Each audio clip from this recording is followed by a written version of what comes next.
এদিকে মেদিনীপুর মেডিকেলে কর্মবিরতির ডাক জুনিয়র ডাক্তারদের 6 পিজিটি সাসপেনশন প্রত্যাহারের দাবি তুলছেন তারা। তাই কর্মবিরতির ডাক জুনিয়র ডাক্তারদের। টেলিফোন লাইনে রয়েছে প্রতিনিধি শোভন। শোভন, কি কি দাবিতে কর্মবিরতির ডাক এবার জুনিয়র চিকিৎসকদের?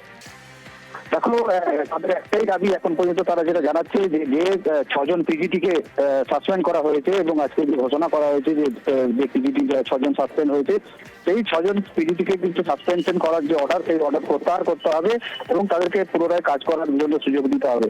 এই দাবিতেই মূলত কিন্তু আজকে থেকে জুনিয়র ডাক্তাররা তারা আলোচনা করেছে এবং আগামীকাল সকাল 8টা থেকে তারা কর্মবিরতিতে নামতে চলেছেন এবং অনির্দিষ্টকাল যতদিন পর্যন্ত না তাদের এই সাসপেনশন তোলা হচ্ছে ততদিন পর্যন্ত কিন্তু তারা সমস্ত বিভাগ, মেদিনীপুর মেডিকেল কলেজ হাসপাতালে অ্যানাস্থেসিয়া এবং প্রসূতি বিভাগ সহ আরো অন্যান্য যেসব বিভাগ রয়েছে সেই সমস্ত বিভাগে কিন্তু কর্মবিরতি চালিয়ে যাবেন, এমনটাই জানিয়েছেন জুনিয়র ডাক্তাররা। এবং তাদের এই আন্দোলনকে কিন্তু সমর্থন জানিয়েছেন যারা এখানে রেসিডেন্সিয়াল ডক্টর অ্যাসোসিয়েশন আছে, সেই অ্যাসোসিয়েশনের যারা সদস্য রয়েছে তারাও কিন্তু এই আন্দোলনকে সমর্থন জানিয়েছে এবং তারাও কিন্তু কর্মবিরতিতে সামিল হবেন বলে জানিয়েছেন।